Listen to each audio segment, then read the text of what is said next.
اب ایک مسئلہ اور بھی یہاں پر اٹھتا ہے کہ جو تعلیمی اداروں میں ایونٹس پہ پابندیاں لگائی جاتی ہیں. آپ کو یاد ہوگا کہ ریسنٹلی قائد اعظم یونیورسٹی میں دیوالی پر پابندی لگائی گئی, نوٹیفیکیشن جاری ہوا. آپ سمجھتے ہیں کہ واقعی یونیورسٹیز میں اس طرح کے ایونٹس جو ہیں وہ منعقد نہیں ہو سکتے؟ نہیں, کیوں نہیں ہو سکتے؟ لڑکوں کی اپنی ایک جو ایکٹیویٹیز وہ کون روک سکتا ہے؟ ابھی آپ کو پتہ ہے کہ چیف جسٹس صاحب نے یونین سے پابندی بھی ہٹوا دی. تو میں سمجھتا ہوں کہ جو یہ تقریبات ہوتی ہیں یہ اس سے تو ان میں اچھا رجحان پیدا ہوتا ہے. میں تو سر یہ پابندیاں کیوں لگی ماضی میں؟ سمجھتا ہوں یہ ہمارے بیوروکریٹک جو ہے نا سلسلہ یہ ہر جگہ ہے. یہ بدقسمتی ہمارے معاشرے میں ہر چیز کو کھا رہا ہے. اب یہ بیوقوفانہ فیصلہ تھا. بھائی کچھ مناتے ہیں, عید مناتے ہیں, عید میلاد کرتے ہیں, ہولی کرتے ہیں یا کرسمس مناتے ہیں, تو اس میں کوئی پابندی نہیں ہے. پاکستان میں قائد اعظم 48 میں یہ کہہ دیا تھا کہ اب سب پاکستانی ہے, یہاں کوئی بھی مذہب کا مت بھید نہ ہوگا.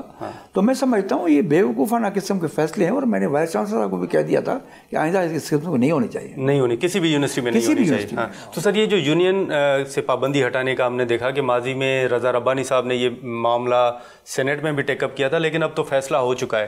اس حوالے سے آپ بھی کچھ کرنے جا رہے ہیں؟ سلسلے میں آپ بھی اسٹوڈنٹ رہے, میں بھی اسٹوڈنٹ رہا ہوں.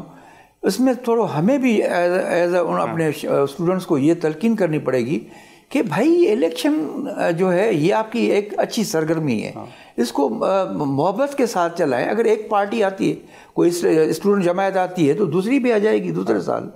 اگر یہ انہوں نے نہیں کیا اور یہ جھگڑے فساد ہوتے رہیں گے, آپ کو پتہ ہے یونین میں تو جب بھی الیکشن ہوتی ہے کوئی نہ کوئی جھگڑا ہوتا ہے. قائد اعظم یونیورسٹی میں اس وقت بھی کافی پرابلمس ہیں. کل مجھے وائس چانسلر کو میں نے یہاں بلایا تھا, کوئی ایک مسئلہ تھا, تو میں نے ان کو بھائی اس کو ذرا آرام سے ٹیکل کریں, کیونکہ لڑکوں میں یہ جو ہے وہ ابھی سے شروع ہو گئی ہے, ابھی تو یونین دور ہے.